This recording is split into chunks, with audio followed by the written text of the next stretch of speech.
Hello there, everyone, and welcome to episode 57 of the Play to Win podcast. My name is Keiran. I am your host this week, and I am, of course, joined by my awesome, amazing, fantastic, superb co-host, Tyler. How are you doing? I am of your. Oh, that was funny. That was funny. You were like going to do the one sentence, and then you switched to the other. So it's just like, I am of your co-host. I am of your host this week. Yes. I'm doing good. I'm doing pretty good this week. Been playing a lot of stuff. As you'll see, we get to the episode. See, all my words are getting mixed up now. That's what happens. That's what I get for making fun of you right there. Been bouncing around between a lot of games this week. But this was a pretty big week in games. Been a pretty lightish week at work. So you know what? I'm gonna count that a win. And the weather's getting good. Weather's getting nice, getting right. So yeah, like I'm pretty happy. I'm pretty feeling good about things right now. Nice. The weather's been pretty good here too. It's not been a light week in terms of uni stuff, so that's always fun. And I haven't played anything. What's new? Yep. Seems like that's a more frequent occurrence in the recent weeks, but hopefully once these last two assessments are done, that'll change. Hopefully. But this is the Play to Win podcast, a show where we break down the week's biggest gaming news to in-depth discussion. Make sure while you're here on YouTube to hit the notification bell while you subscribe down below. I messed that up, but we'll continue. Subscriptions help us out a lot. If you take the notification bell, you'll be notified when new videos and new podcast episodes go live on the channel, and subscribe on podcast services too. We very much appreciate every subscription we get, and you're awesome if you do. I don't know. You are awesome people if you do subscribe, share, review, let us know your thoughts on the show. All that it helps a lot. Algorithms are tricky, finicky things, and they're very annoying. So if you do subscriptions and you do the 5-star reviews, it helps us out in that algorithm quite a bit. So it'd be really appreciated. And like, I'm being really funny and weird about it right now, but seriously, like, do those things, please. It will help out a whole lot. We'd greatly appreciate it. And if you want a reason to subscribe, then stick around for the conversations we're going to have in this episode, which are Starfield and Redfall have been delayed.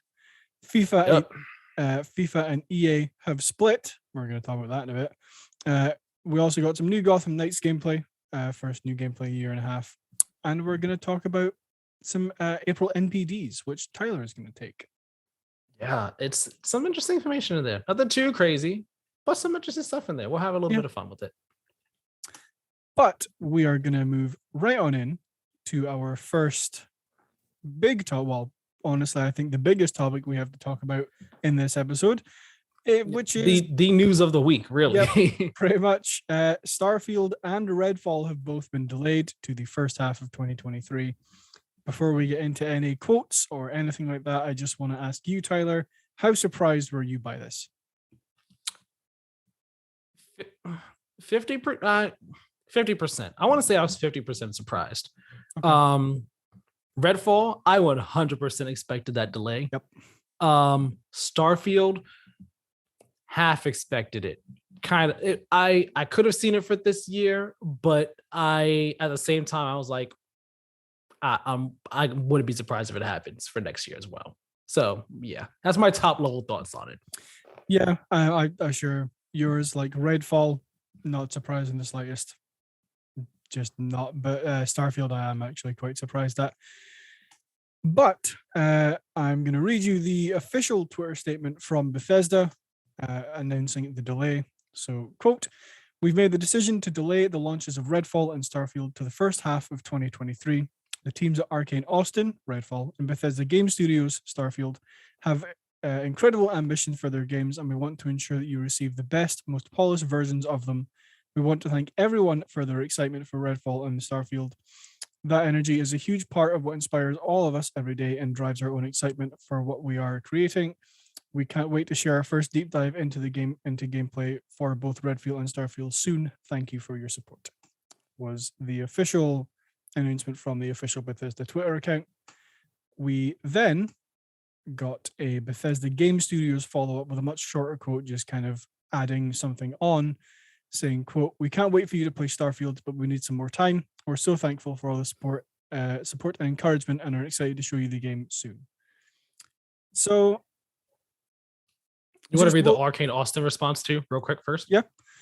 So Arcane Austin also responded saying, quote, "Here at Arcane Austin, we've decided to delay the launch of Redfall. The team needs more time to bring the game to life. Thank you so much for your continued support. Redfall is our most ambitious game yet, and we can't wait to show it off soon."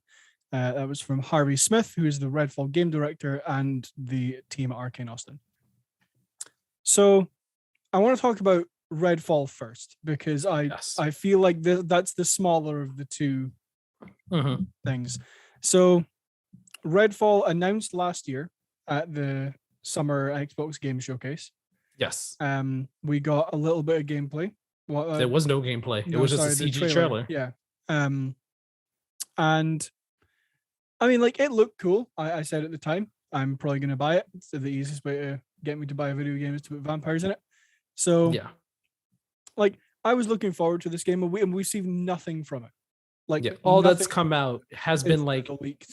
Yeah, the leaked screenshots of like like menus and like environments. And then like what it was like a character in like a gray box area, I think, or something like that. Like a clearly in development, like all of us very clearly in development. Visuals aren't done or anything like that, but we haven't seen anything official, anything polished, none of that from Redfall.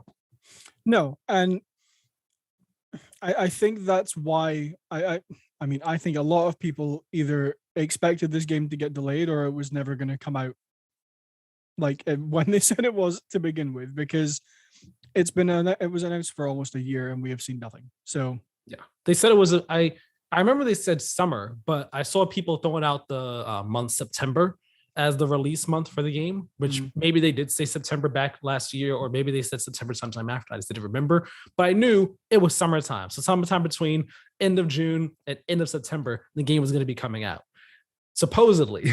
But given that we are now in May and had not seen a single thing for this game, I was just like, there is no way this game is coming out this summer. Like, there's no way Microsoft's going to show it off at their showcase and then say, and it's out in like 3 months. Yeah. And it's just like, you got to do all the marketing for it, get people hyped for it. Like, there's like, I know that Bethesda, with some of their big games, they like to announce them, announce them shortly before release, but also like show off gameplay, like where there's like 5-6 months left before the game comes out. We saw that with Fallout 4, Fallout 76, Doom 2016, a lot of their games, since they've been doing showcases, this has been their MO. So if we were going to see Redfall gameplay going by their MO, the time for it would have been what? Let's see, like February, March-ish, around then. Where in May, still haven't seen anything from it. Like, I was just like, all right, well, so wait, I looked at the wrong hand. I watched on this hand. Just waiting for the hammer to drop. Like, all right, and delayed. So it's fine. Like, all we had was an idea of what this game is. We didn't know actually what this game was. So take your time making it. Hopefully it'll be good when it comes out. I'm looking forward to seeing it next month for sure. Like, it's definitely going to be there. Oh yeah, 100%. Like, so when they've said that for both Starfield and Redfall, they're going to show off their games soon. That's going to be the Xbox Game Showcase that's in like 3 weeks. Exactly. That's where they're going to show them off, because that's where all the eyes are going to be. However, I do want to talk about Starfield. Yes. And I am going to link the conversation with Starfield to the question I have underneath just a little bit later. But Starfield, Xbox's biggest game releasing this year, or at least the biggest game that was confirmed to be releasing this year. Yeah, it was supposed to be. Yeah. I would even argue it is the biggest game that they have coming out on their release slate. Yeah. Of the games that we know of, between this, Perfect Dark, Fable, Avowed, Forza 8, if you want to call it Forza 8. Yeah. There are probably a few others I can't think of, but of these, biggest one. Oh yeah, I mean, I'm gonna agree with you on that for like a number of reasons, but like, one, it's the first major game that's releasing since the Bethesda acquisition. 2, it's Deathloop. Deathloop came out. Yeah, okay. I'll clarify. By major game, I mean like Bethesda Game Studios game. which is the like. I get the granddaddy Yeah, of it exactly. all. Well, yeah, It's like the Japanese developers over at Square Enix compared to like the Western. You get what I mean? Yeah. It's just like the Final Fantasy 16 and then the Uncharted, didn't like the Tomb Raiders. Yeah, exactly. So it's like that's what I mean by first major game since the Bethesda acquisition. Two, it's Bethesda Game Studios' first new IP in 25 years. So there's a lot of hype behind that, and it's the only game Bethesda Game Studios is putting out before Elder Scrolls 6. So it's a big deal. And now that it's gone from Xbox's 2022 lineup, as well as Redfall, do you know how many confirmed games or how many confirmed first-party games Xbox has releasing this year? I've seen a lot of people talking about this. The big number is the same shape as my ring light here. Yep. A big fat zero. Yep. Unfortunately. So it's been heavily rumored that Forza Motorsport is releasing this year at some point. Right. Which I wouldn't be surprised by. Like those get announced like the same year that they come out. So like there's a good chance that'll come out this year in the September, October timeframe or November window. Like if it comes out this year. Yeah. Other than that, I can't think of any other first-party games Xbox has that have been rumored or are likely to release this year. I don't think there are any. We're getting a bit away from Starfield. I know we're gonna get back to it, but Avowed is definitely Avowed is no way that's coming out this year in with just 6 months of marketing. Highly doubt that. Perfect Dark, we know it's a ways out. I just said Avowed. What's the other one? Fable, no chance that's coming out this year. Doubt it. Everwild, see you when we see you. No, that's not happening. 2032, maybe. Right. Now, the Indiana Jones game, for sure. I highly doubt it. No. Nope. There's the rumored Mandalorian game, apparently, that one of the Bethesda studios is working on, or if not Bethesda, someone at Xbox is working on a rumored Mandalorian game. Maybe that. But I mean, again, I don't know what the rumors are on that game's development status and all. If it even is real. If it is real, then maybe it could be a this year thing. Who knows? Depending on what it is and how far along it is and who's working on it. But I mean, just based off the teams that we know of, Double Fine, I doubt maybe an expansion for Psychonauts 2 if they were even going to do that. Yeah. There's Compulsion, which we've only heard rumors about what their next game is, but I don't think we have any idea of where it is dev wise and all. No. There is it's Compulsion. What's the other one? There's some other one. I'm not thinking about them, but sure. They just put out a game too. They did Wasteland 3, but they have other stuff in the works. I mean, maybe they will. The point is, of the high profile games that we know of, they are all very far out, at least a year and change out. With the exception of Forza, there is a good chance that could come out this year. Other than that, everything else is at least a year and change out. And it kind of it's just disappointing. I was going to say something else, but I think that'll go into the other question we have here. But yeah, it is disappointing for Xbox fans that have been waiting for that we're looking forward to, specific to both Redfall and Starfield, but also just we got some awesome first party games coming this year and they're not happening. Yeah, that's disappointing. Yeah, and I think we'll get back to Starfield after we talk about this point, but Xbox had such a good year last year. They honestly one of their best years I can remember. Yeah, in terms of releases, sure. Yeah. So it kind of sucks that we've gone from that to kind of or at least something similar that we've had in the Xbox One generation of the Xbox One generation of Xbox, where there have either not been a whole lot of first party games releasing in a year, or the ones that have released have not been great. Now, I don't know what games Xbox are going to release this year and if they are going to be great, but to me, it feels like we are slipping back into that sort of territory instead of moving forward. Interesting. I have a response to that. I'll get to it later on because I do want us to get back to Starfield. Yeah.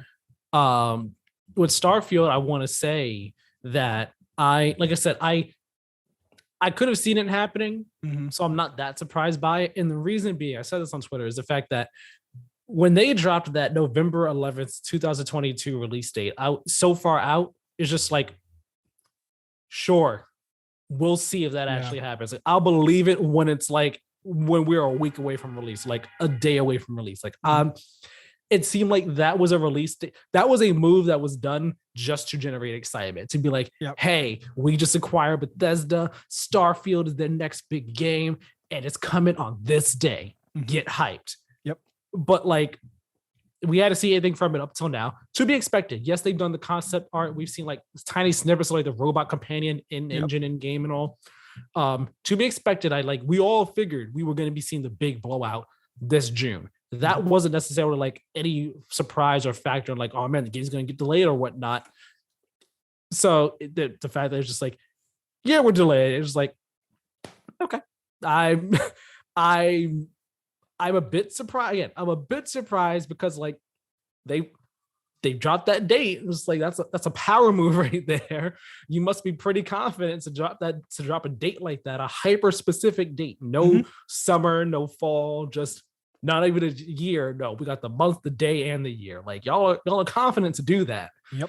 So that's why I was a bit surprised. But then it's just like, okay, that seemed like a hopeful thing anyway. A bit of a hope right there that you were going to be hitting that date. Yeah, and we've talked about this previously, and Starfield definitely has suffered from this. The Xbox have a really difficult or a really big problem with announcing games far sooner than they should be, or like making moves to generate excitement without actual stuff to back it up, right? Yeah. And I honestly kind of feel bad for the team developing Starfield because, one, I imagine this is going to generate a bit of hate towards that team from the like hardcore dedicated Xbox fans or Sony people or whatever, right? Yeah. But at the same time, I honestly think that maybe not hate necessarily, but the criticism Xbox is receiving because of this is definitely valid, because they do have a major problem with announcing stuff way before they should be. I think it's especially bad in Starfield's case because this game is so big, right? Because it is Bethesda Game Studios' first new game or new IP in 25 years and the first game in the Bethesda acquisition and all the reasons I said before. So it irks me. I feel like that's a good word for this situation. It irks me that this is happening yet again. Yeah. I want to bring in the Jason Schreier statement here that he dropped after he quote tweeted Bethesda's announcement, saying, last spring before E3, I spoke to some folks on Starfield who were extremely worried about committing to a November 11th, 2022 date based on the progress they had made so far. Quote, next Cyberpunk was the term floated. Good on Bethesda for delaying, even announcing after that specific date. And then, yeah, he has a few responses here, but nothing crazy, nothing like more enlightening about the situation. Yeah. So it's just like I had seen like, I think Reset Error or like Reddit threads or whatnot, people like quote unquote, someone on the team had like posted stuff saying like, yeah, like this sucks in the game. This isn't that great. This isn't that great and all like that. And I don't know if it was ever substantiated or confirmed to be like, hey, this is the actual person that works on the game or anything. If it was just like someone making stuff up or whatnot. But Jason Schreier's tweet there saying like people were worried the last year, like maybe we don't want to be like the next Cyberpunk. This doesn't seem like the best move for the game, like giving us that date. I'm happy that they're delaying it. Yeah, like delays are always good for games. It can only result in a better game than what we potentially would have gotten if a game doesn't get delayed. So I'm happy that they're gonna have more time to work on it to work out any kinks and all like that, especially with it being a new IP. You're starting from scratch, empty template, empty whiteboard, and all. So there is no like baseline for what is good, what works, what doesn't work. Like you have to make everything good and make everything work to the best of your abilities, the best way you think that people will enjoy it. So hopefully it all turns out great and stuff. And now getting into what you were saying before about how this is disappointing from the delay side, the lineup side, the management side, about just what Xbox is like and how it's kind of harkening back to the Xbox One era. I mean, I wasn't in the Xbox One era back then. I was an outsider looking in. So I don't know exactly how hard it was being an Xbox owner last year and then having disappointment after disappointment, whether it be Scalebound being canceled, Crackdown being delayed a bunch, then being a disappointment, Halo 5 being a disappointment, Gears and Forza kind of holding the fort down for quite some time over there, Fable games getting canceled and stuff, and just I know it was a tough time. I don't know if I'd say that this is us going back to the Xbox One era, because I mean, the way I see things, like every platform is bound to have like a down year of sorts, whether it be PlayStation. I can't think of a specific year in mind, whether it be PlayStation, Nintendo, what have you. Like they're always going to have down years where there's either like not many games or like not many high profiles games that you're like super excited about. There might just be like one, maybe two, and especially in the COVID era where the pandemic has affected things and all, like delays are just always going to be happening left and right. It's just comes with the territory and all like that. So I'm not like that disappointed or hard on the Xbox, and from that angle of like, man, you guys don't have any first party games coming out this year because they got to get delayed. That sucks. Like, yes, it sucks, but I'm not going to sit here like, damn you, Xbox. How could you do this to me? You were supposed to give me 2 Bethesda games this year, one of them being the biggest in over a decade. How could you do this? This is not the move. I hate you for that. Like I think like reactions like that are very overblown and exaggeratory. It's fine to be disappointed, but have some perspective on things and have some perspective on the situation. And also remember that, like, in addition to the game being better, there's also a bunch of third-party games that are still set to come out this year. Like, whether it be Saints Row, Hogwarts Legacy, which is set for this year, Gotham Knights. There's so many other games coming out. The new Call of Duty's coming out this year. Like, it's still going to be a lot of great games coming out. And if there are, and aside from ones that are coming out, there's still ones that already have come out that if you haven't played, you could play those. And then a bunch of indie games that, are going to be coming out this year. Like, there's still so many other games to play that are not first party. Like, it's a disappointment for sure, but there's still stuff coming. Yeah, exactly. And like, I think that's why not that that's why, but I don't have the reaction that you just described, where I'm like throwing my fists in the air and I'm like, why Microsoft?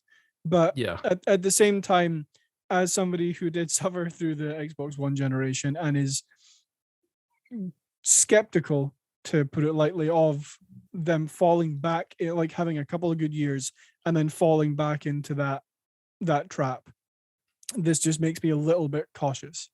I am going to read a statement from Phil Spencer on Twitter replying to the Bethesda announcement. Quote, "These decisions are hard on teams making the games and our fans. While I fully support giving teams time to release these great games when they're ready, we heard the feedback. Delivering quality and consistency is expected. We will continue to work better to meet those expectations," end quote. Which leads me into the last question I have on this main topic.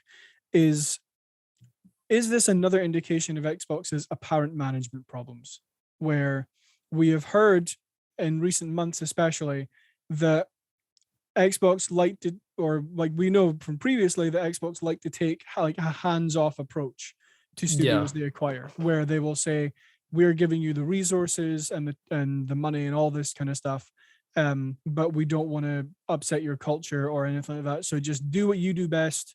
We just own you now, right? Yeah. So that sounds good in practice. Sorry, sounds good in theory, but in practice, it might not be, considering of all of the troubles that we are hearing coming out of Xbox, especially like I say in the last few months. What's your take on this in terms of Xbox's managerial style? I mean, for Starfield and Redfall, I don't think it's a sign of them being hands off or anything like that. Because again, like these, I trust Bethesda, and they wouldn't delay these games unless they absolutely needed to.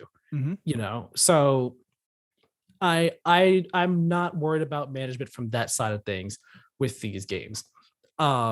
Like I'm more so worried about the management when it comes to studios like The Initiative, where you started the studio and then half the team is leaving because, or maybe even more than half, I don't remember the exact number, but like a bunch of the team is leaving because of how things are going over there and all like that. I'd be a bit more worried about 343 with Halo Infinite, because they delayed that game a year, and it was we've said it so many times, it's a broken record. Gameplay is great, campaign is great. But the live service multiplayer aspect of it is really, really bad. Yep. And like 343 is trying to figure things out over there. And I feel like Microsoft might need to be a bit more hands-on with 343 and stuff.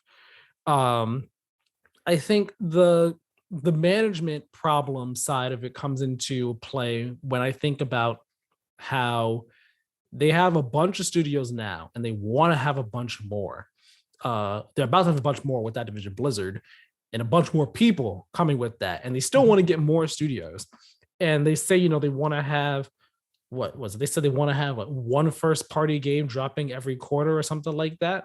Yeah. And it's like, but if you want to have that, but are you spreading yourself too thin at the same time? Yeah, and that's the thing. I think that's where the management problem comes into it. And I think that, I mean, for me personally, I think it's still a bit tough for me to be hard on them with it, because the pandemic is clearly still affecting things with the game dev and all. So like that's always going to be a factor as long as the pandemic is still going on and stuff.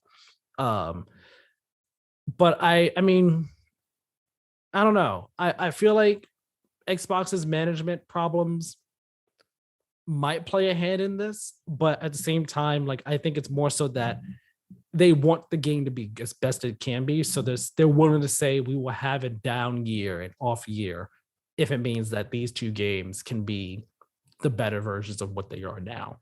That's what I think. I don't think that there's any management.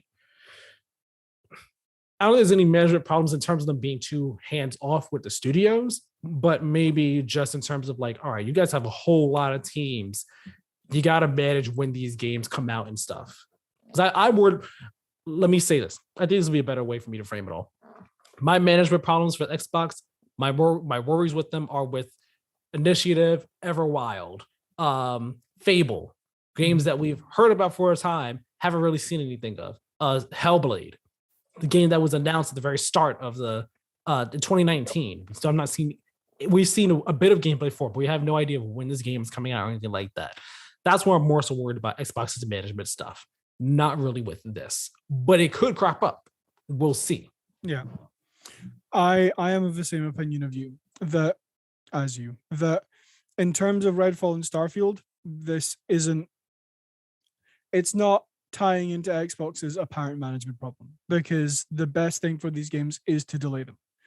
The only thing that I am concerned about is, I mean, honestly, mainly if this is like an indication of if there is going to be a problem in the future, because Starfield, I imagine, is an absolutely massive game, right? For sure. It is gonna be huge.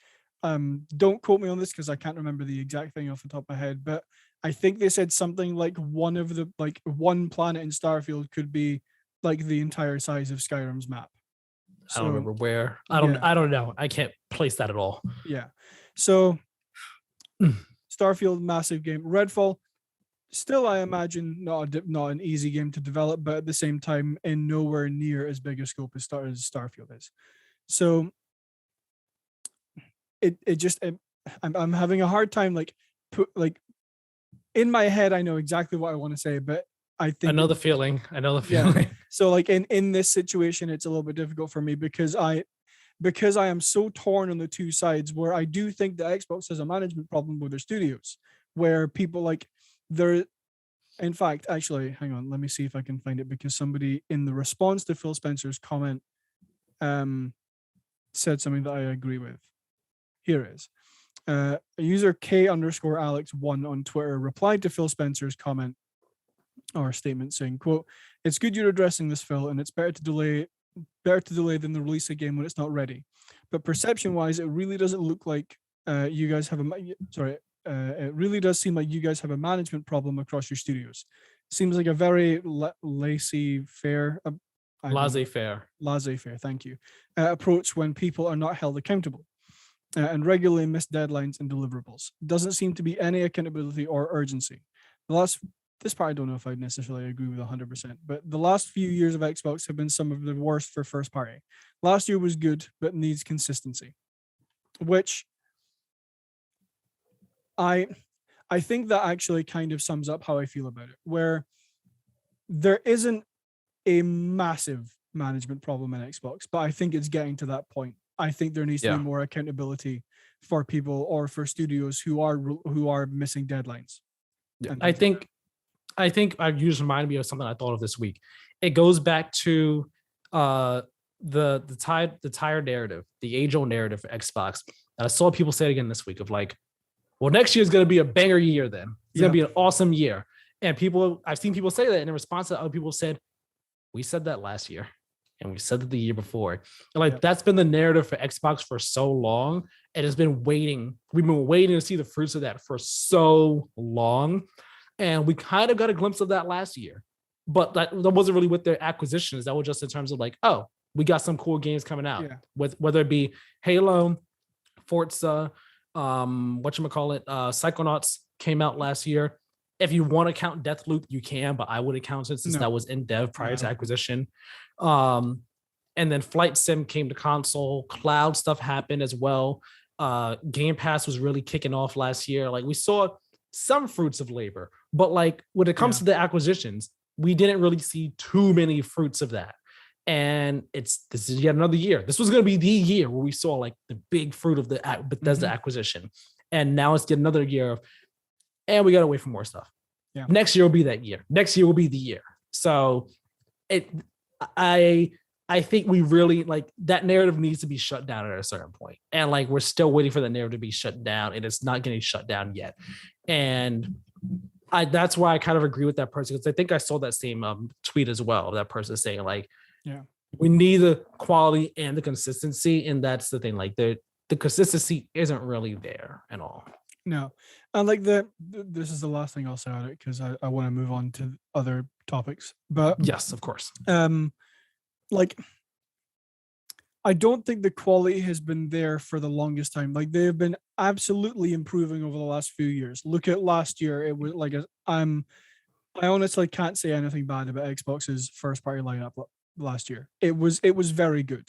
But at the same time, going from that to a year where we're potentially going to have 0 or 1 first party game released this year is just one first party game is the one that kind of held it down last generation too. Exactly. It's part of the meme. Yeah. Like I just feel like that's a bit of a slap in the face. Yeah. Yeah. I get it. I completely understand. Yes. Do you have any very quick final thoughts on anything? Nope. I got nothing else to say about Xbox and Bethesda and Starfield. Just, hopefully those games are good. I'm sure they'll be good. Just got to wait and see what happens with them. Hopefully, I'm looking forward to the showcase. Looking forward to seeing what these games actually are. I hope we get a nice dive into Starfield, but I mean, because Bethesda is sharing the show with Xbox now, we can only see so much Starfield. We can't get like the nice half-hour deep dive into it like we did with Fallout 4. So we'll see. Exactly. So we are going to move on from Xbox and Bethesda and all of that to FIFA and EA. After almost 30 years, EA will no longer be making yearly FIFA games. They won't be titled FIFA. Yeah, well, they won't be titled FIFA will not be in the name anymore. Nope.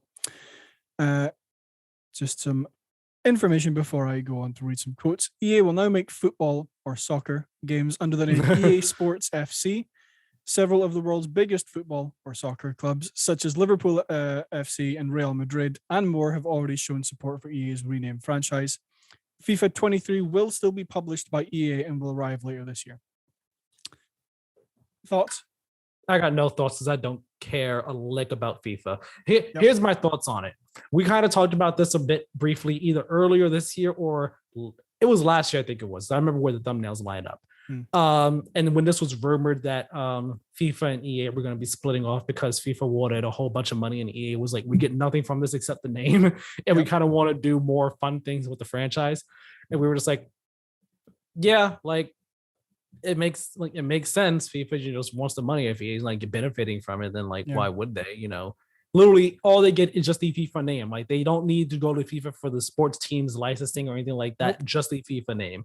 So it makes sense that they would want to split. Cool, do your thing. I don't play FIFA. I don't care about FIFA. This means nothing to me. It's just I know it is notable. It is a notable thing in gaming that it is happening. It is notable for sports fans. I don't care though. I'm like, okay, that's cool. Moving on. Yep. If you have thoughts, by all means, go ahead. And I'm not trying to slight or shade any FIFA fans in any way, shape, or form. But this is a bit of a non-story for me. I'm just like, okay, that happened. Yeah, I mean, I have the exact. I'm with you. I don't care about FIFA. I don't I don't like football in general. So this story kind of means nothing to me. But it's a big shift in the gaming industry. Like FIFA and EA have been partnered for almost 30 years, and yes, EA are still going to make football games, and so are FIFA, as I'll explain it here in a second. But I quote is funny. It's kind of rude to me, but we'll talk. I don't know. But I do think that it is a somewhat big shift in the gaming industry that this partnership is ending. Okay. Let's get into the stuff then. Yep. So as much as we can. Yeah, I mean, honestly, I don't have a lot to say about it. I'm just gonna read the quotes and we can talk about it if we want to, and we can move on. So from an EA blog post, quote, after nearly 30 years of creating genre-defining interactive football experiences, we will soon begin an exciting new era. Next year, EA Sports FC will become the future of football from EA Sports. Alongside our 300 plus licensed partners across the sport, we're ready to take global football experiences to new heights on behalf of all football fans around the world. Everything you love about our game will be part of EA Sports FC. The same great experiences, modes, leagues, tournaments, clubs, and athletes will be there. Ultimate Team, Career Mode, Pro Clubs, and Volta Football will all be there.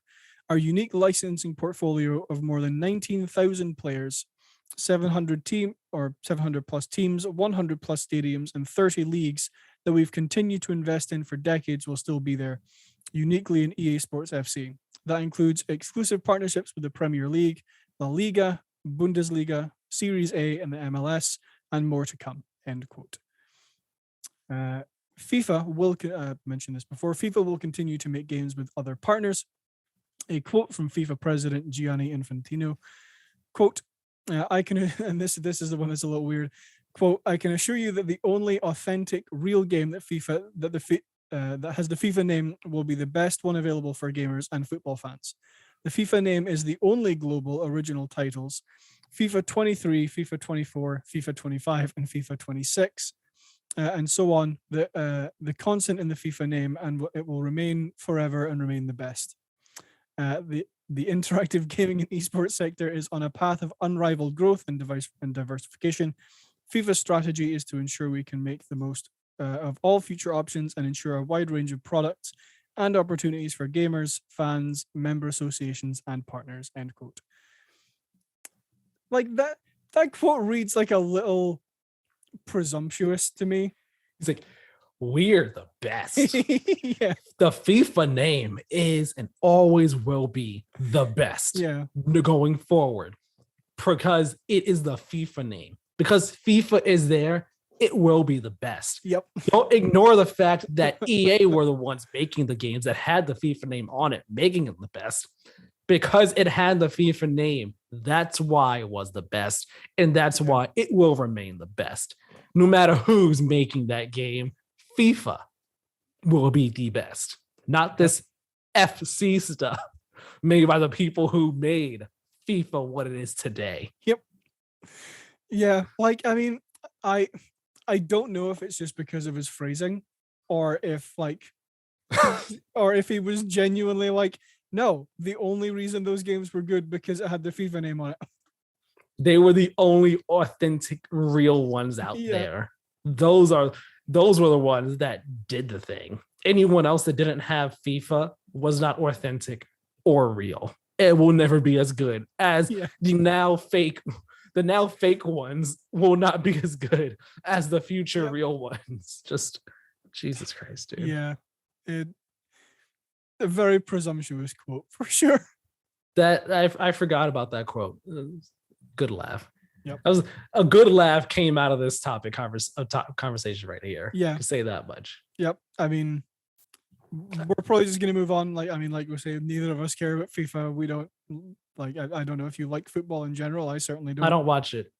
So I mean, I don't watch soccer. So it means nothing to me. Soccer. I'm not even gonna have the argument because I don't care. I don't care. Call it what you want. I don't care. Yeah. Fair enough.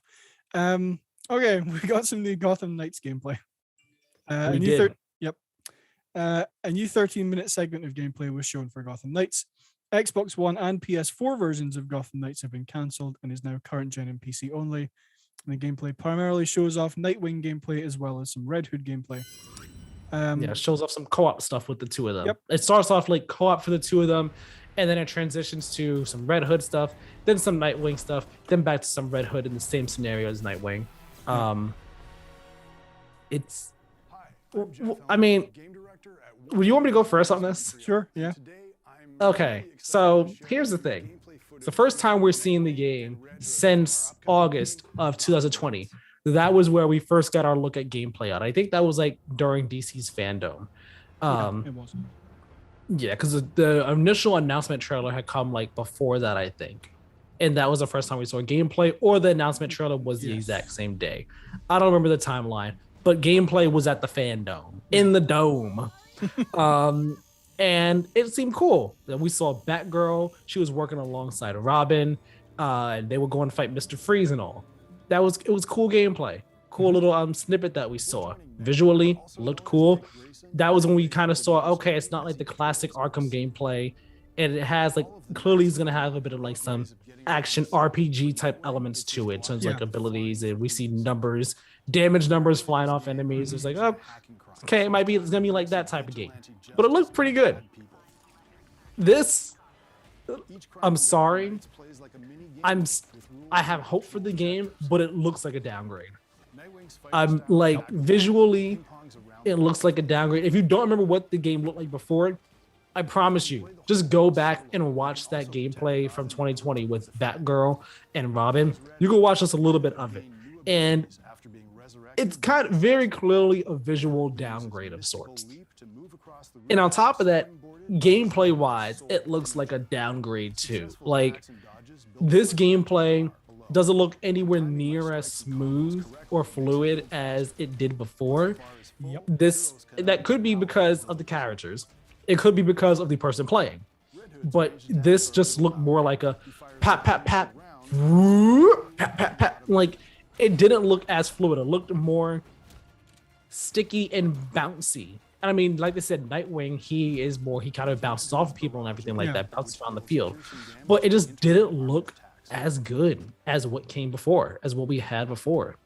And it kind of has me a big concern. I'm not going to lie. Yeah. Do you know what this is probably just my opinion, but do you know what I thought while I was watching the gameplay? What? This looks like a Spider-Man knockoff. Like Insomniac Spider-Man. It's funny. I would have even said that. Like the way that, to me, like the way you go and you do like this random rooftop mission where it's just like, and this isn't dissing Marvel Spider-Man by Insomniac because I love that game, but like you just go to a random rooftop and you beat up a bunch of enemies who are doing a bad thing and then you move along. Like that kind of didn't appeal to me so much. Like, Well, I mean the same thing happened in Batman Arkham. In the Arkham series, the people were just on the ground. Sometimes I think maybe sometimes they were on a roof, but they were just on the ground. Like you could just be going around, and it's like you're going around, and then you hear there's a crime on the ground, and you just go down and beat them up, and then keep going about your merry business.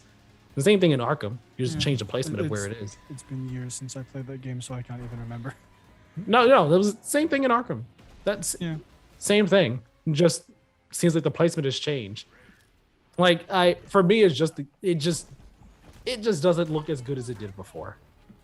Yeah, no, I definitely agree. Like, but like I haven't watched the older gameplay we have for it in, like, honestly, since it released. But from what I can picture that gameplay in my head, no, like it.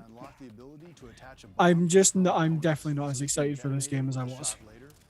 Yeah, and I think what also like hit me was when they showed the UI for the menus.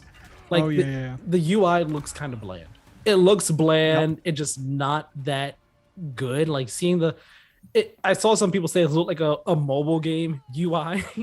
In a sense, like the character was standing on the side, and then like all the text was like kind of bland. Everything else looked kind of bland and not really all that good. And again, it's in development. We know that. Mm-hmm. It just didn't look like it was ready for showtime. Like it looked like we could have done another pass of this trailer before we actually put it out, because it just didn't look all that great. IMO.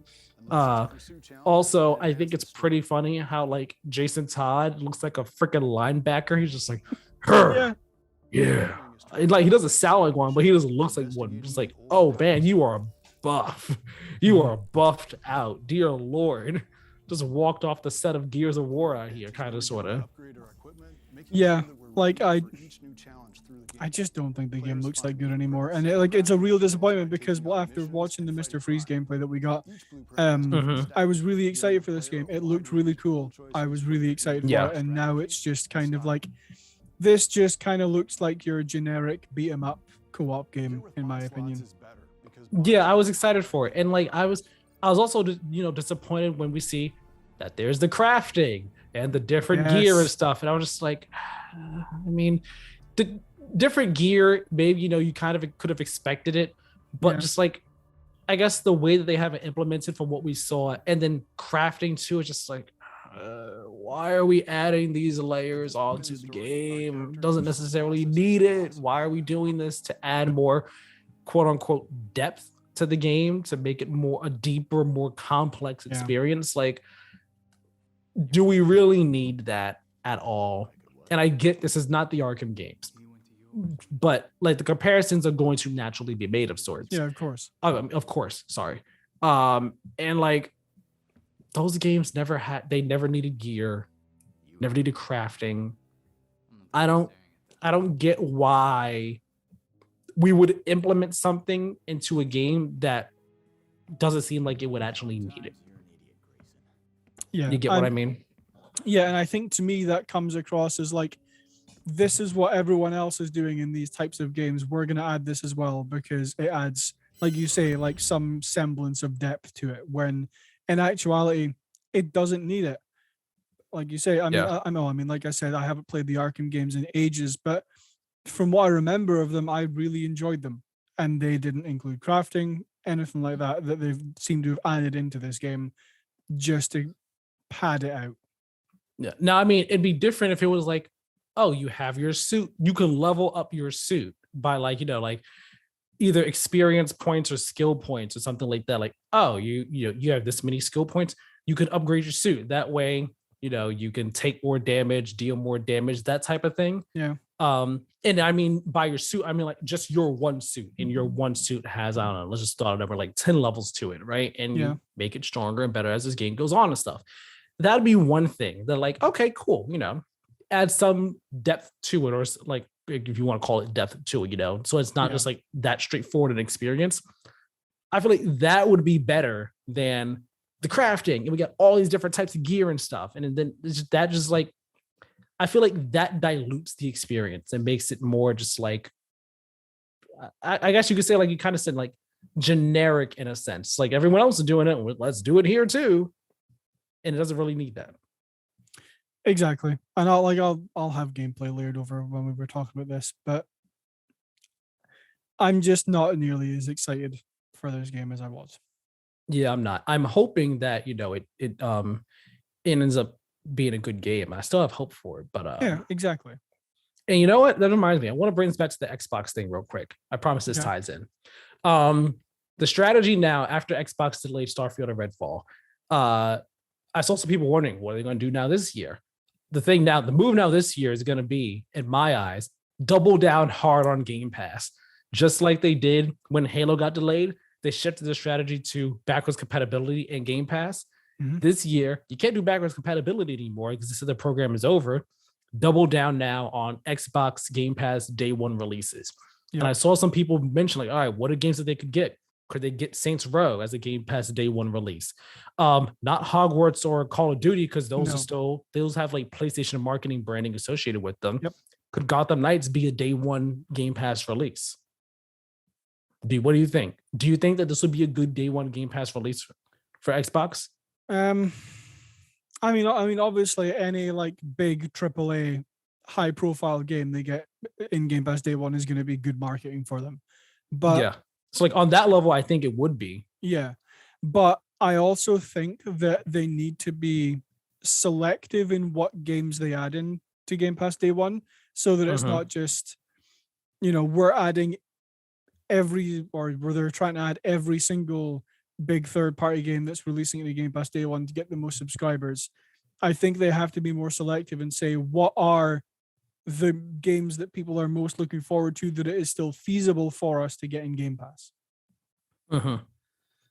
That makes sense. I think that this game would probably benefit from being in Game Pass. I agree. mean, we'll have to wait and see more of like how this game continues to look and shape up as development goes on. But I mean, it being a single player and a 2-player co-op experience, it can only benefit from being a Game Pass day one. And I mean, with the tepid reception to this, people are already going to be like not as excited. They're not going to be as enticed to spend, 60. Is it 60? No, I think it's $70 now. I think it's a $70 game. I don't know if they're going to be as enticed to spend full price on it. Yeah. So putting it on Game Pass, that'll definitely, get more people to play it. And then WP gets out, we got all these players in day one or the first week or the first month or what have you for the game. And I mean, again, that would also be a big win for Game Pass and Xbox players over there who are like, hey, our big fall game is not here anymore. This is a third-party one, but it's on Game Pass day one. We have something to be excited about, something for all of us to play on day one, all of us Game Pass subscribers. So, I mean, that'll be cool. That'll be interesting. I think it's a possibility that they will probably try and shoot for this one to get it as a Game Pass game. Yeah. I don't think we'll hear, if they haven't gotten it yet, I doubt we'll hear about it during the summer showcase. We'll probably hear about it like in October, like shortly before the game comes out. Because it comes out end of October. So one last thing, I'm wondering if this could turn into like kind of like an Outriders situation where like a lot of people were really hyped for that game before it came out and they added it into Game Pass day one, or not obviously not because it wasn't as good as the hype because they couldn't have known that before it released. But it's funny, I don't remember people being hyped for Outriders before it came out. I remember people being like, could be good, could not be, we'll see. And then it came out and people were like, oh, hey, this game's on Game Pass. It's actually a lot of fun. It's cool. And then that hype died after it came out. Yeah. Like after people played it, people were like, it's fun. It's cool. Yeah. And we're not talking about it anymore. Like I don't remember people being excited for Outriders at all before it came out.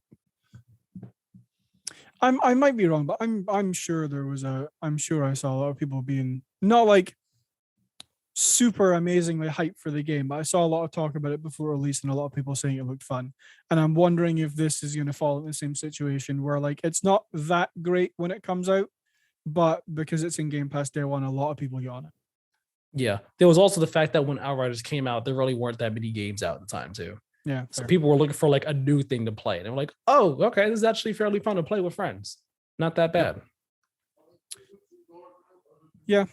I don't have anything else to say about Gotham Knights. So yeah, neither do I. Let's hope it's good.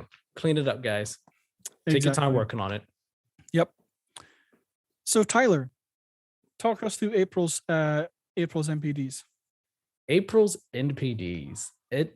So like nothing too crazy here, but we got some interesting little factoids, interesting little details that I think are fun little things here. And I don't know if you've seen the game rankings, but I purposely did not. Okay, I purposely did put them in here in case you did see, because that's why I kind of want to have a little bit of fun with stuff. Okay. So of course, let's talk about the things that we do know for a fact right now. The Switch had the most unit sales of any console for April and for the year as a whole so far. Of course, it's the Switch. It's a runaway success. Yep. Nintendo also announced, separate from the NPDs in their own financial report, that the Switch's lifetime sales are now at 107.65 million units worldwide, which is amazing. That's fantastic. Yep. And did I put it in here? I thought I had it in here. Oh, it's farther down. That's why I'm saying, I'm like, where is this little detail at? In terms of for the rest of April, though, Xbox Series consoles came in second place. PS5 had the most dollar sales for April, but Xbox has brought in the most dollar sales for the year so far. Now back to the Switch. Lifetime sales of the Switch have surpassed the PS4 in the US, making it the fourth best-selling console in US history. And only ones above it are the PS2, the 360, and the Wii, which congratulations to the Switch. Mm-hmm. You are doing what everyone expected you to do. Now, it hasn't surpassed the PS4 worldwide. No. Just in the US. Worldwide, I believe the PS4 is at like 116 or so. But like, it's going to happen this year. It's going to happen. It's just a matter of the win. So congrats to the Switch on that. 100%. Now, the game placement stuff. That's the fun stuff. That's the fun things here. Keiran, what do you think was number one for April? In terms of like units sold or dollar sales? Best-selling game. Best-selling game of April. Elden Ring. It was not Elden Ring. That's number 2. But it was the best-selling game of the past 12 months, making it past Call of Duty Vanguard. What game came out last month? I don't know if this is a game that you expressed interest in playing. Maybe you did. I know I expressed interest in playing it. I want to get it. Came out in April. Got some science fiction in there. Okay. Big property. My mind is entirely blanking on like every game that came out in April. This game encompasses many stories. Many beloved stories. One could say it's a collection. It's a collection of a very cherished saga. No idea. Wow, I thought that last one would be the thing for you. Lego Star Wars, the Skywalker Saga, was the best-selling game of April across all platforms. PlayStation, Switch, and Xbox. It had the biggest launch month sales in Lego game history, placing it in the top 6 best-selling Lego games. And another thing, it's also the second best-selling game of the year, coming in behind Elden Ring. Yeah. That's actually very impressive. I did not expect that from that game. Neither did I. Neither did I. I was very amazed by that, very impressed. Kudos to them. I really want to get it. Yeah. I got it from my brother. Got it from my brother for his birthday this week. Got it from my girlfriend when it came out. Got to get it for myself. I got to get it to myself. I want to get it for myself some point in time, hopefully soon. So yeah, congrats to them. So Lego Star Wars, number 1. Elden Ring's number 2. What do you think is number 3? It's a sports title. Came out this year. It's on everything.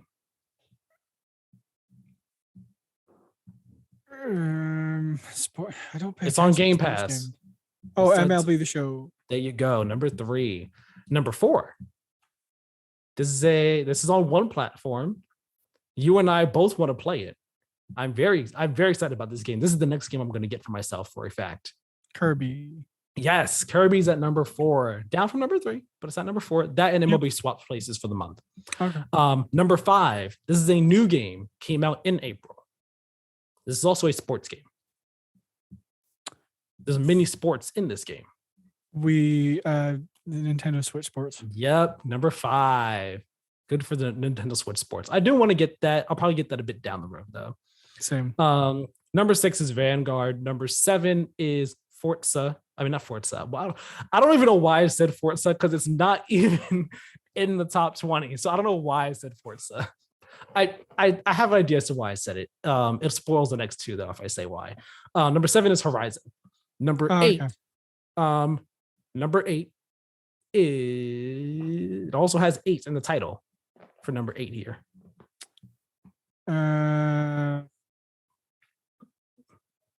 This game has sold nearly half as many consoles. This game has sold almost half as many of this platform's console sales. If that makes sense. Nintendo? It is Nintendo. It's a Nintendo game with 8 in the title. There's only one game that I can think of that has 8 in the title that is a Nintendo game that has sold almost half of the console sales. It's not Zelda. Zelda definitely does not have an 8 in the title. You were thinking way too hard on this. Probably. You are. Not probably. You are. I don't know. It has 8 in the title. Nintendo, first party game. Very popular. Everyone plays it. Everyone loves it. It is sold in Nintendo Switch bundles. Mario Kart 8. Thank you. Jesus. Like how I'm like, come on now. Come on now. It's the only one that has 8 in the title. You're thinking far too hard on this. This week has just killed my brain, I swear to God. I can see. Jeez Louise. Mario Kart 8's number 8. After that is Gran Turismo 7 at number 9. Which is why I said I was thinking Forza for number 7, because racing games. I'll just rattle off the last 10 here from 10 to 20. Pokemon Legends Arceus at number 10, Minecraft at 11, FIFA 22 at number 12, Black Ops Cold War 13, Smash at 14, Miles Morales 15, New Horizons at 16, WWE 2K22 is at 17, Mario Party Superstars 18, Madden and NFL 22 is at 19, and can you guess what the last one is? It dropped from 11 to 20. You have this game. You are playing this game. Came out a few months ago.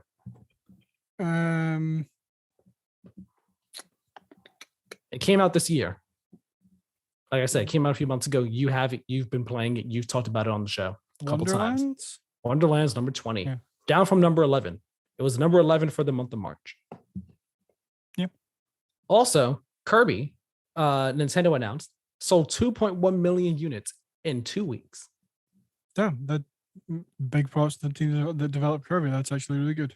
It is very good. I'm very excited about that. I'm very happy about that. I want to play Kirby. I want to get it.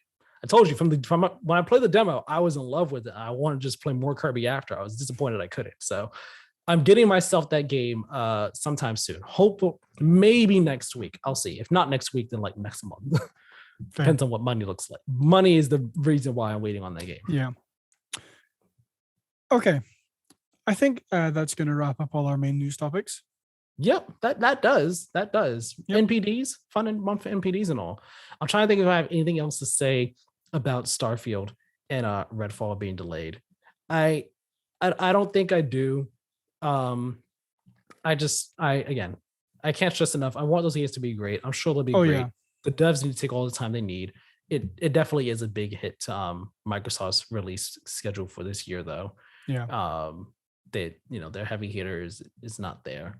And I saw some people also mentioning, again, it's like, man, like I wonder what the Games Pass subscriber numbers is going to be like for this year. Like it's definitely going to be a hit to their growth, because you can guarantee people are going to subscribe for that. But 100%. They're not going to. So we'll see. We'll see what things look like. Hopefully next year is that banger year. Yep. I mean, I'm tired of saying it every year, so I hope so. As am I. So we're going to move over to our brief mentions. There are a huge amount, so there's not a huge amount, but there are a couple of big ones, so we'll talk about those. But we are going to stick with numbers for the first one. And the PS5 has sold 11.5 million units in 2021, missing Sony's sales target by 3.3 million. Their overall was 14.8, or the target was 14.8, but it has sold 19.3 units so far. 19.3 million units, not 19.3. That'd be interesting. Yeah, somebody cut a PS3 into thirds and sold it.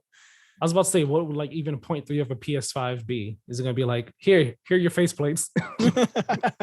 Yeah, here's the controller. So yeah, I mean, 19.3 million is by no means a small number of consoles to sell, but they did miss their target. I forgot what they said. Shortages, I imagine. I forgot what they said they want the total target to be for next year, but I think they said they want to sell like up to 30 something point. I feel like 38 point something million for this coming fiscal year, like about double what they have now. So, I mean, hopefully they can hit like into the 30s. Hopefully they can reach it. I honestly wouldn't be surprised if they did. Let's get them chips going. Yep. The Dead Space remake is set for release on January 27th, 2023, with a full reveal coming on Halloween this year. I'm looking forward to this. I think it's very funny though, because like, you want to know when this was announced? This was announced literally, I think, hours after Bethesda announced the delay of Redfall and Starfield. So this got announced. I was just like, sure, Jan. Yeah. Sure thing. Like, I have more faith in this than I do that. But like, I just thought it was really funny. So we'll see if that actually happens. Yeah. 505 Games has announced they will hold. You done skipped the whole thing, but continue. It's okay. Just keep reading the one you were doing. 505 Games announced they will hold their first ever showcase on Tuesday, May 17th at 6 a.m. Pacific, 9 a.m. Eastern, and 2 p.m. UK time. I will go back to the one that I missed. The first story DLC for Dying Light 2 has been delayed from early summer to September, and a new 2022 roadmap was revealed at the same time. I still have to play that game. I want to get around to it. I mean, I might. I wasn't the biggest fan of the first one, so we'll see if I get it at some point. Alan Wake Remastered is coming to Switch. It is also getting a TV show on AMC. Alan Wake 2 will not be appearing this summer, but we got some concept art for the game earlier this week. I'm not gonna play Alan Wake Remastered on Switch. Maybe I'll play it on PS5. Yeah. But like, I think it is so fitting for a TV show. Just based off what I know of it, it's just like, oh, that just makes so much sense. It just does, and I would happily watch that. Yeah, I honestly know nothing about Alan Wake other than it's like a vaguely a horror game. I think maybe. I think the first one is more action horror, but the next one is looking to be like straight up survival horror. Yeah. I mean, like, not to drag this on too long, but like it's a game I've wanted to play for ages. I've really just never gotten around to it, but I might get the remaster. Nice. Ubisoft is planning to release Mario plus Rabbids Sparks of Hope, Avatar Frontiers of Pandora, and Skull and Bones this fiscal year, or by March 31st, 2023. I see there was something I saw that Skull and Bones has been rated. Yeah, so chances are it's coming out like this year. Yeah. I honestly believe all three of these games could come out this year, maybe. Like, I imagine they would want to try and have Avatar out nearby the movie, but like, I could also see Avatar coming out early next year, being fine. Mario and Skull and Bones, I would bet money they are like fall releases for this year. Yeah, I'm sure we will hear about them this summer whenever Ubisoft showcases.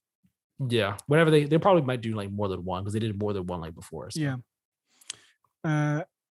Our last few brief mentions here. EA has teased 4 games in the current fiscal year that ends in March 2023, including a new remake and a major IP. So the remake is Dead Space. Yep. The major IP is Star Wars Jedi Survivor, which the title is according to Jeff Grubb. Yeah, and we can just basically say that is the title most likely. Like, probably. The reveal hasn't come yet, but like Jeff Grubb, 9 out of 10 is going to be right on this. Yeah. So, and then there's also going to be a sports title and a partner game as well. Yes, the partner game, based off what I've read online by like Jeff Grubb and other people, it's something in the vein of like, like Haze Lights games that they've done, like It Takes Two, The Lost in Random, like those type of games. It'll be something like that. The sports title, it means a sports title, whatever. Yeah. We have some highlight. Well, Nintendo had an Indie World showcase that we've picked out some of the most notable games that were shown there. So these are my highlights from the show. I just want to say, I don't want to say these are like highlights for everyone. These are my highlights from it. Yeah, I didn't watch it. I have not looked at a single thing that was shown from it. So that's probably a good clarification. Tyler put these in here. Yes. Credit where credit is due. Yeah. You want me to read them? Sure. Yeah. So the highlights I pointed out were Elect Head. It's a puzzle game, 2D puzzle game. You play as like this little robot thingy that has it's made of electricity. It's like you can like shoot whatever you're touching is filled with electricity. So like sometimes you need to have a platform on one side move over you, so you can like toss your head to the platform and it gets charged with electricity, and then it moves to you, and then you go back to your head, and you put your head on and keep on going. But you can only be separate from your head for like 10 seconds or so and then you die. Okay. So like it's cool. I was looking at it, I was like, this looks neat. This looks nice. I like this. So definitely want to play that. I actually forgot to put like releases on this like release dates or windows on this highlight list because they announced they had them all in the showcase. But yeah, that We Are OFK announced for Switch. I've been hyped on that since day one, so that's cool. Soundfall, it's like look like it's a twin stick type of, not a shooter, but like twin stick shooter game. Yeah, where like you play as your character and then you shoot enemies and stuff like that. You can do it co-op. It is a game where you move and do actions to the beat of music. So I'm just like, ooh, like already I'm all on board for it. And it actually dropped the same day. So it's out now on Xbox and Switch and PS5. Well, and PlayStation. I don't know if it's PS5 or PS4 or both. I think it's on PC too. I definitely want to play that game for sure. It looked super cool. I like the concept. Cult of the Lamb announced for Switch. We first saw that last year during one of Devolver's things and all. I think, except now we know that there's actually like city building elements to the game, in addition to it being a bit of a roguelike. So if you're into city building stuff, cool. If not, that might temper your expectations and your hype for it. Kind of did for me. Yeah. But it still looks like a cool game, nonetheless. Another Crab's Treasure. This is the game from the team that made Going Under, which is a roguelike about working. It's a roguelike about fighting your way up through a company. I've wanted to play the game for a while. I haven't gotten around to it. So this game is from that same team, and it's a Souls-like, except you play as a hermit crab, I believe. It's either a hermit crab or a regular crab. It just seems goofy as ever, but it seems cool. It seems goofy and fun.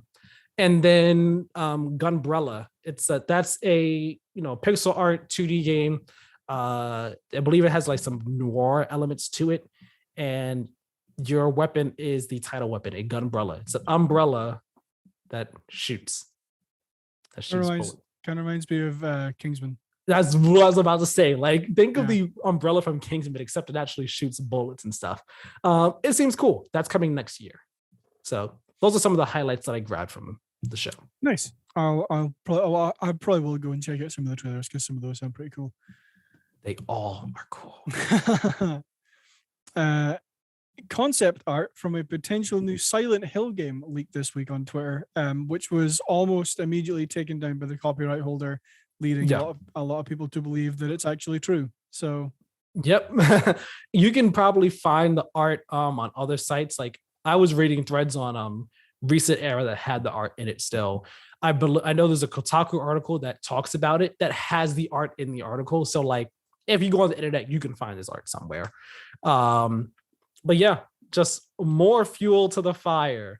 And apparently Sony is like involved in this in some way, shape, or form. According to Jeff Grubb, he heard that like they're involved in some way, shape, or form. So yeah, that'll happen. I'll let you take this last one because I have not seen this. So this last one, Jim Ryan, he sent an email out to PlayStation employees in regards to the Roe v. Wade stuff that we talked a bit about last week, right? Mm-hmm. If you don't remember, Roe v. Wade, U.S. Supreme Court is looking to potentially overturn Roe v. Wade, which will basically have a major effect on women's abortion rights in the U.S. in a very negative way. It'll make it much, much harder for women to get abortions, essentially. That's kind of like a really simplified explanation of what the Supreme Court's overturning Roe v. Wade will do. So as we said last week, Bungie spoke out immediately in support of Roe v. Wade. The ArenaNet, they spoke out about it as well. But across the board, really, game industry, game developers have been pretty quiet on the matter. Now, Jason Schreier over at Bloomberg saw an email. He obtained an email that Jim Ryan sent out to employees. Now, I'm not going to pull the article up myself because I actually don't know if I'll be able to open it up on my laptop right now. It's because you open up Bloomberg, you may or may not be able to read the article. Yeah. Depending on if you're subscribed, if you've already read a free article or whatnot. But Paul Tassi from Forbes, he has a snippet. In that snippet, he has a screenshot, and that's the snippet that's actually important to him. I'm going to read it. So the snippet from Jason's piece says, in the email seen by Bloomberg, PlayStation President Jim Ryan didn't take a stance on abortion, writing that the company and its community are, quote, multifaceted and diverse, holding many different points of view, end quote. He wrote that, quote, we owe it to each other and to PlayStation's millions of users to respect differences of opinion among everyone in our internal and external communities. Respect does not equal agreement, but it is fundamental to who we are as a company and as a valued global brand, end quote. Here's where it gets super crazy.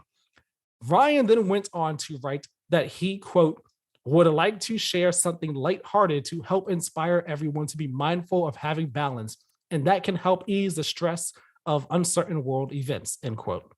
Saying that it was recently his two cats' first birthday and elaborating over the next few paragraphs about his cat's birthday cakes, their noises, and his desire to one day get a dog. And if you go further in the article, one employee says that she has never been more upset about a cat's birthday. She's never been more angry about a cat's birthday because of this.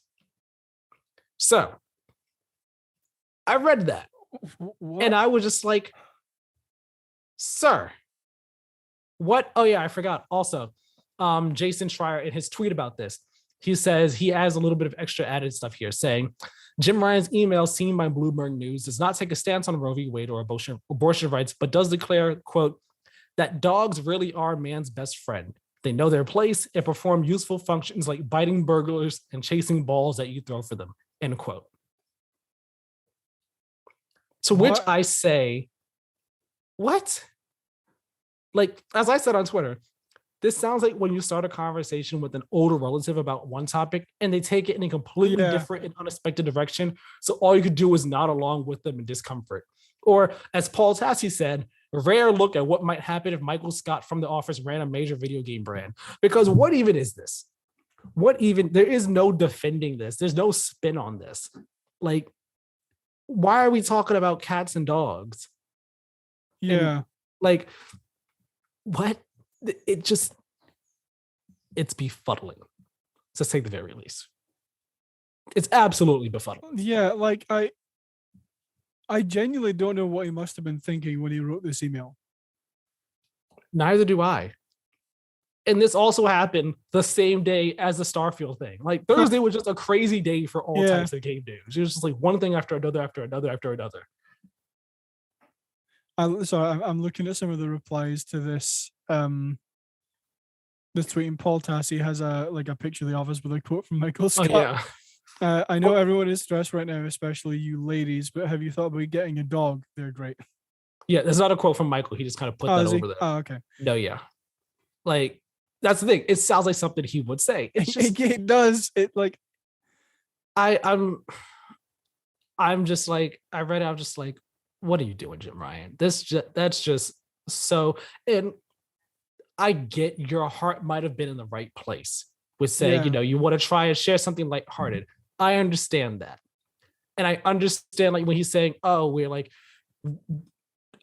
respect doesn't equal agreement. Like, you don't have to agree, but like, like, respect that people can have different opinions. That's my interpretation of what I'm saying. Respect other people's opinions. I agree. I understand that. But at the same time, with this topic, like I said last week, the government should have no say over what a woman can do with her body. Yep. Everyone's entitled to their own opinion of it, but there is a wrong opinion. And that wrong opinion is that like a woman should not be able to choose whether or not she has an abortion. That's the wrong opinion. And trying to lighten the mood on this and kind of dance around it like this does no one any favors. No. At all. Like, honestly, you're better off not saying anything than what you did. No, exactly. Then you don't step on your own toes and bite your own tongue. Yeah, exactly. Like, I'm not going to say what I was going to say just because I can't form sentences apparently right now, but I agree. Like in this specific case, I think you shouldn't have just said anything instead of trying to say something and honestly having it come off in a way that does not add anything whatsoever to the conversation that is informative or positive. It just makes you look bad. Makes you look terrible. Exactly. Like if you're gonna say something like, you know, we would be like, I guess, content, I guess you could say, with a basic generic statement of support. Yeah, exactly. You know, but this is just like, okay, this was just stupid. It's like the meme where just everyone's like, oh, take the headphones off. It's like, come on, really? Yeah. So that happened this week. Very disappointing. Very just like, come on now. Yep. You had one job, and it was to not do that, and you did that. Yeah. I do have one final brief mention through, and just because I've just seen this on Twitter. Happy birthday, Pokemon. Happy birthday to her. Yeah. Happy birthday, Pokemon. Okay. That's, I think, all of our news for this week. So, yeah. I have a really simple question. Tyler, what have you been playing this week? Yeah, because as Keiran said, he hasn't really been playing anything this week. So I don't know if I said this before on the show, but I definitely thought it. I've wanted to say it because I know it's funny. I've been kind of sleeping around with a bunch of games this week. I've been having fun with a lot of different games this week. 6 games, in fact. Sleeping around with 6 games. Scarlet Nexus, finished with that one first. Like it finished Kasane's story, done, dusted, deleted, cool, fantastic, all done. Then my next partner was Injustice 2. It's on Game Pass. Been wanting to play it for a while. Didn't want to buy it because I only care about the story, and I knew the story would be super short, like 5 hours. And I did the story, and there's like 2 different endings you can choose. There's a Batman ending and there's a Superman ending. I chose the Batman ending. Cool story, cool, fun. Brainiac kind of went out like a wimp in my opinion, but it was fun. And like after you beat the story, they're like, oh, if you actually go back and do all the fights in the story, you can unlock a secret final chapter. And it's actually easy to do. Like if you want, throughout the game, there are certain points where you can choose, do you want to play as this character or this character during this fight, right? Yeah. So after you beat the game, you can go back to different chapters and go to that fight and choose who you want to play as. If you want to, that way you don't have to do the whole thing from the start again. You just do those fights. And then you would unlock the final chapter. I did not do that because I didn't care enough to. Like, I did the story once. I could easily do this in probably a night and be done with it. Yeah. I don't want to, though. I'm good. I got my Injustice 2 fix. Is what it is. If we get an Injustice 3, fantastic. If not, fine. Hopefully we do get Injustice 3, though. I'd like an Injustice 3.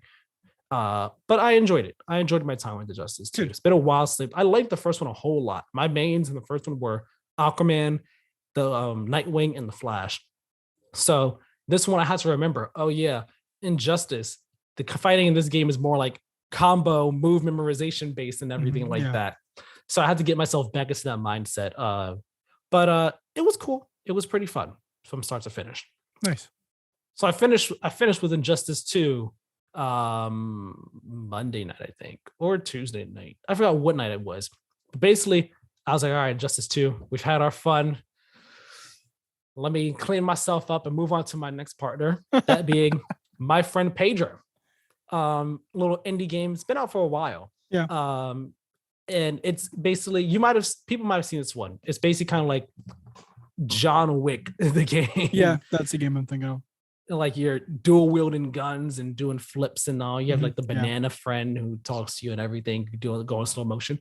It's cool. Another like 5-hour game right there. It's not too difficult.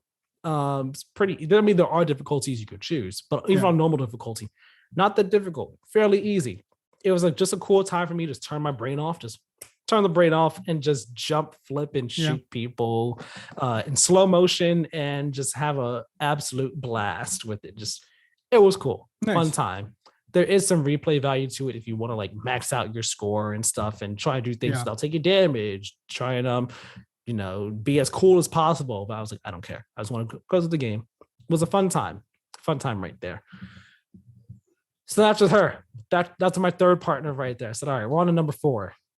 Let's try out. Let's do some Loot River. Let's see how this goes. I played it for 15 minutes and I said, not for me. Cool thing. Because Loot River, I thought it was just a Souls-like type of game, right? Okay. But it's a Souls-like and a roguelike, kind of, sort of. So, like, I was like, all right, cool. I finished the first section. I guess you could say the first level, the drowned village or the submerged village or something like that. And then I'm like, all right, cool. Next level is the first city. I get there, died, and I was like, all right, cool, go back to the first city. No, you won't. Start from the beginning. I was like, oh, you're a roguelike that also is kind of like a Souls-like. I'm good. I'm not going to play you. I was like, I'm out. And like that could have been me just being like, just tapping out too quickly and not giving it another, like, more of a try or anything like that. But once I realized that and I kind of saw like the game, I guess you could say it's fairly, it is challenging for sure. Like enemies can do some pretty good damage to you and all. But once I realized what type of elements it was, like with the difficulty and stuff, I was like, oh no, I'm not gonna have the time with the patience for this. I'm not gonna care enough. Fair. I'm out. I think going into the game, I thought it was just gonna be like an action adventure game that you had like the puzzle Tetris type elements to it with, but like moving the stuff around. That's what I thought it was gonna be. But then come to find out, oh no, it's not like that. It's more of a Souls-like type of game with that's also a roguelike. Yeah, no, I'm definitely out.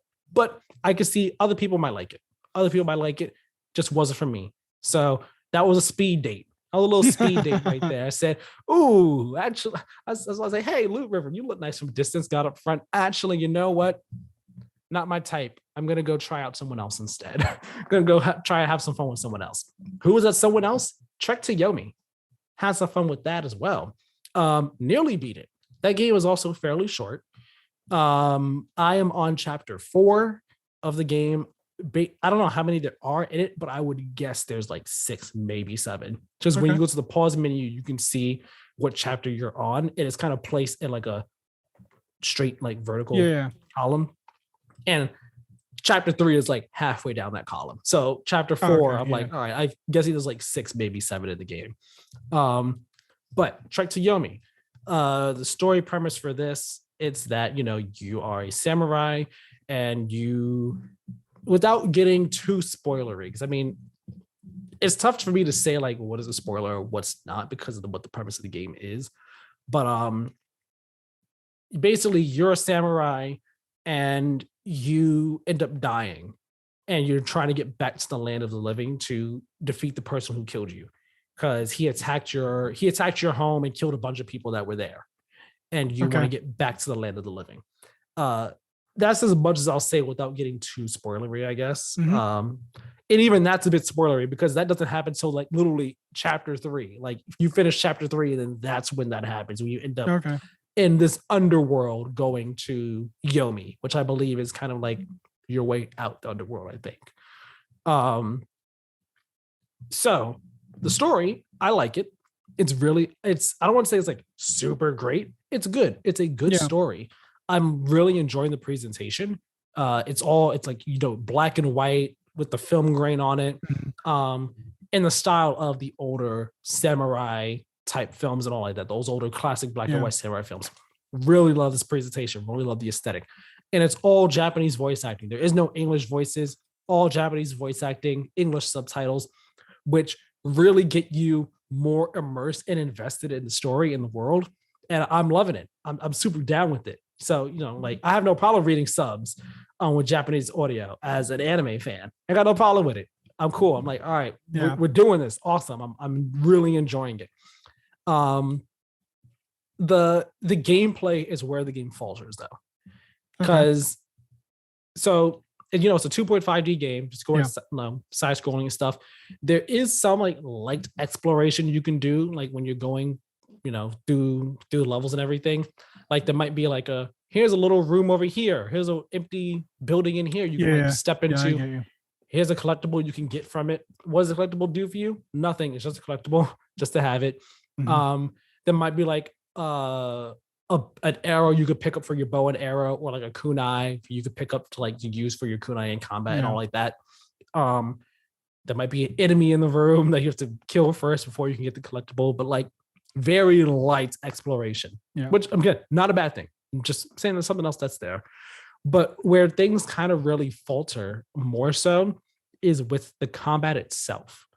Now, it's like when you think of samurai combat in a game, your first thought is going to be Ghost of Tsushima, I imagine, and how good it felt fighting a Ghost of Tsushima. It felt really precise and clean and surgical and everything. Like with how your attacks felt, and also pulling them off. Like you knew, like, all right, you could get the timing right. Like you knew timing and all like that. And the hits felt good to do. They looked like they had impact behind them and everything like that. Animations, everything was great. That's what you kind of think of when you think of samurai combat in a game now. Maybe Onimusha, if you played those games back then. I never played them, but that might stick more so in a person's head. But modern day, Ghost of Tsushima is your comparison point. It's your 100%. Reference point. Of course, it might be a bit unfair to compare this to that. Yeah. But that was just my comparison point. And it misses the mark a bit. Now, when it comes to your attacks being brutal and like damaging, for sure, like enemies can go down in like only a couple swings of your sword. Yeah. You have your light attack with X. I was playing on Xbox, by the way. Light attack with X, heavy attack with Y, right? So like your attacks, they kill a person, they go like, like they sound like they're hurting and everything like that. And you can do combos with your moves like XXY or YX, whatever the heck the combos are, right? So like if you do up X and then X and Y again, it'll be like an upward slash and then another slash and then like a heavy slash. So like the moves, they do look cool when you do them. But the thing is, you don't really feel the impact. That's part of the issue there. One part is that you don't really feel the impact of your hits. Part of that is due to part of that's kind of due to animations. The animations, while they look cool, they are a bit stiff. They don't necessarily have they don't seem all that natural and flowy like they did in Ghost of Tsushima. Again, might be a bit of an unfair comparison. One's an indie game, one's a AAA game backed by Sony, but the comparison is going to be there. So it doesn't look or feel as good as you might want it to. You get what I mean? Yeah. And then also going into that is parrying. Parrying is a big part of this game's combat system, right? Because when you're attacking, you have your health, and then under your health, you have a stamina. So when you're in combat, you can only attack so much. Once your stamina's out, you're in a tired state, and you can only do blocks or like single swings, but they're really slow, right? Yeah. Blocks or parries or single swings that are slow. So parrying is kind of like your thing to do. And the time to parry is like when an enemy goes to attack, there's like a slight glint on their sword, right? But so you can think, all right, this is the time. But the timing is never, I would say it's like consistent, like 75% of the time. Then the other like 25% of the time, it's like, oh, I thought I had to do it then, but I didn't. It was a bit too early or a bit too late. And it was hard to judge because of like the animation. The animation that you do and also the animation that the enemies do. Like it's not always consistent with the parry times, which could be annoying because you'll think, oh, it's time for you to parry, but no, you did it too early or it happened a bit too late. So you end up getting killed or whatnot. And it's just like, darn, I thought I had it there. Or you might not get killed, but you end up taking like a good amount of damage, like more than you wanted to. You're just like, man, I missed that. Like I could have gone out this fight much better. So that's part of it. And then combat itself, it is pretty basic. Like I said, you get your bow and arrow, you get your kunais, you get some other weapons like a gun of sorts. I have not entered an instance where I ever needed them. And like I said, you also have like your different combo moves you could do. I have not entered an instance where I needed to do like a bunch of different combo moves. I typically just go into a fight and just like most enemies can die with just like a parry and a slash, a parry and a slash, a parry and a slash. Literally that you could do that and get through like a bunch of the game so far. Some enemies might need more than that, but like 2 heavy hits kill an enemy. Like it's very simplistic and very basic. And there are combos there that you can do for extra depth, but like you don't need to. From what I've done so far, like combos have really doing these different combos really hasn't like been necessary or beneficial for me in any way, shape, or form. So it's just like, all right, I'll just attack the enemy and then do what I gotta do. And when you are facing enemies, like sometimes enemies will come like at you from different sides. If you kill an enemy that's facing you one way, you have to manually press A to turn around and look at the other enemy. Not necessarily like it's that can be okay. That might be a big thing for some, that might not be a big thing for others. It really depends on the situation for me though. Like I would like for the game to automatically just turn me around when there's only an enemy behind me. If there's enemies in front and behind me, then yeah, it makes sense. Let me just turn and press A to look at to turn to the one I want to fight. But if there's only one person there, you know, like let me just look at that one, like maybe turn me automatically. Yeah. You know, it is a bit annoying, but I mean, at the same time, it's not that big a deal. It really depends on just like the situation I'm in sometimes. Also, it's very rare for enemies to attack you multiple at the same time. So when I say that, I mean like there could be, say for example, 4 enemies on screen, right? And 2 on one side, 2 on the other. Most of the time, only one of them will hit you. Only one of them will go for you. Yeah. Right. So it's like when you look at the screen, like there'll be 2 on each side, but like only one of them is actually on the same plane as you, and the others are like one might be like in the background a bit. So you kill the one guy, and then someone from the background comes to the foreground, and then you fight him, and then fight the other guy, and then fight the other guy.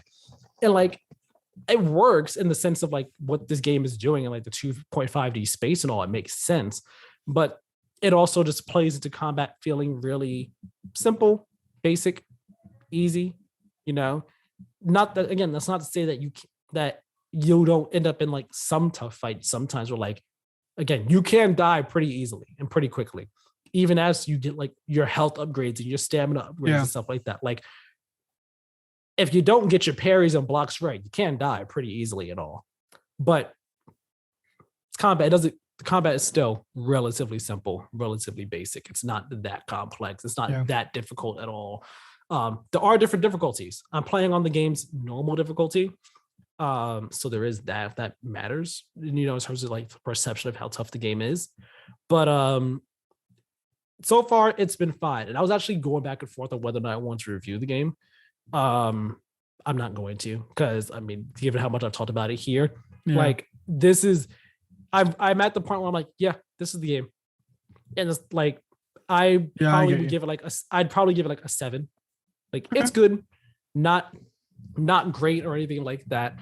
For me, what's carrying so hard is the story and the presentation. Like I'm really enjoying the story, and the presentation is carrying it a whole lot. But everything under that, it's just good, you know. It's good, not great. So yeah, that's where I am on it. Do you think you might play it? Yeah, no, that and Loot River. I have installed on my Xbox. I just haven't gotten around to playing them.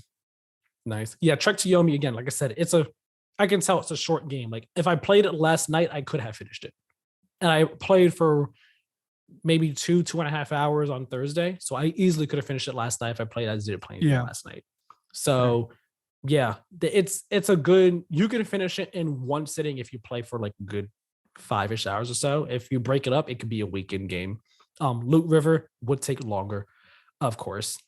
So yeah, I think you'll enjoy it. I think most people will get some enjoyment out of it.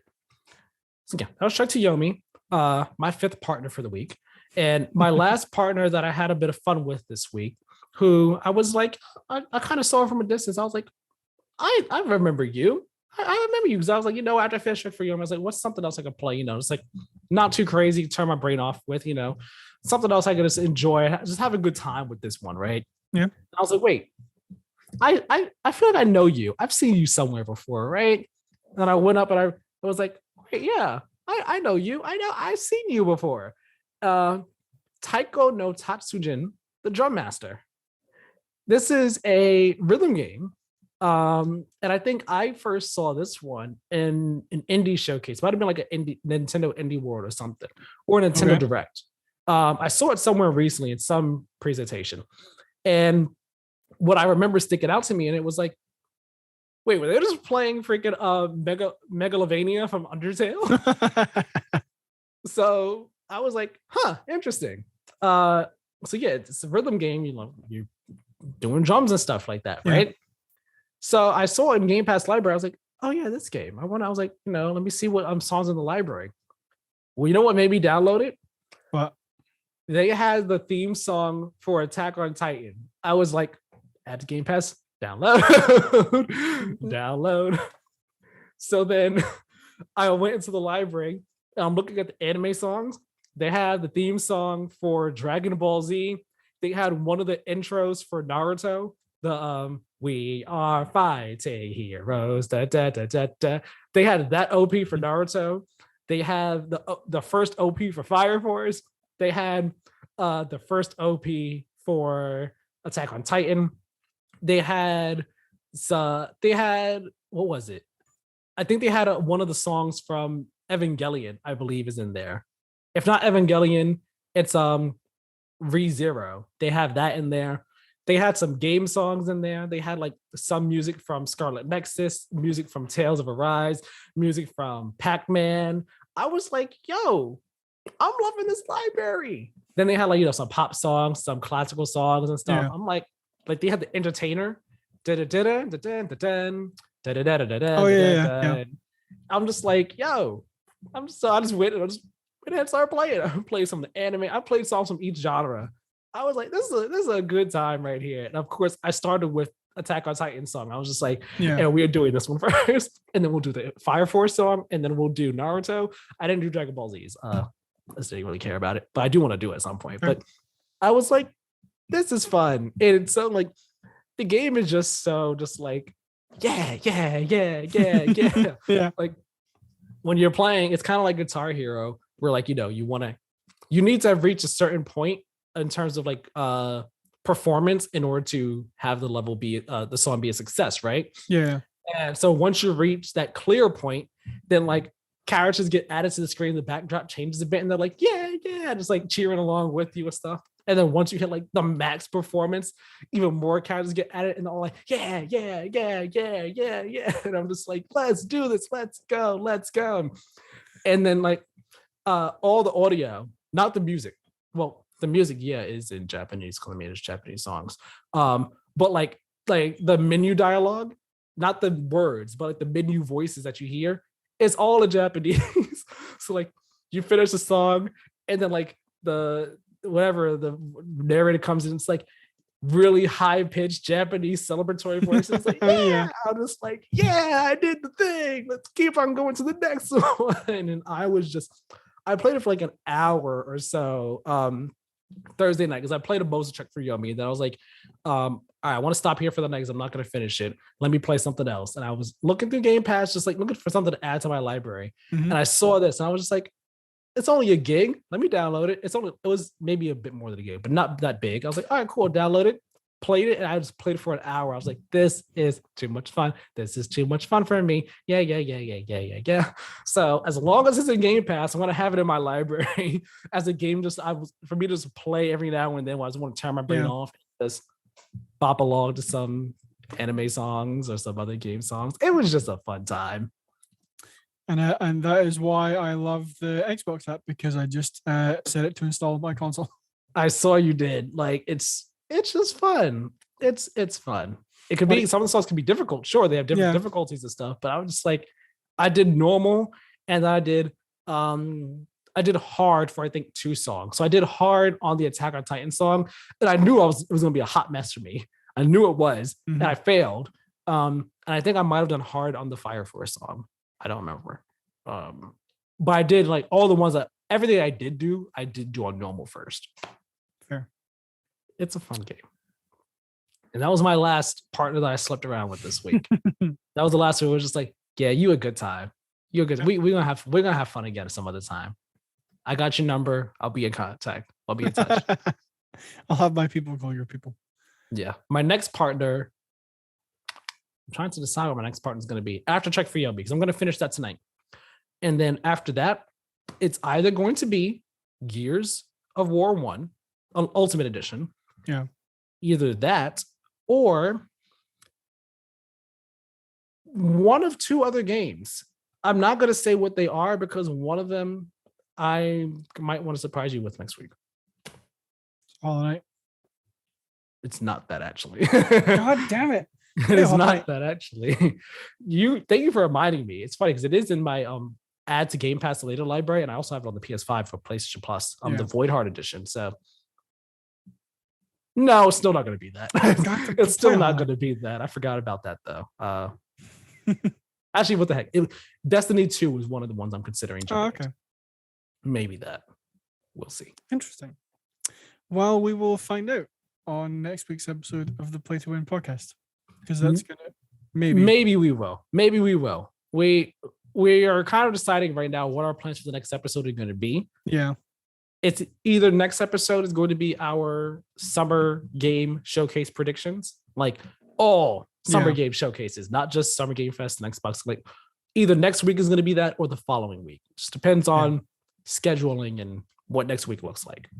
So if I don't talk about Destiny 2 next week or what I've been playing next week, you'll find out in 2 weeks what I've been playing. Yeah.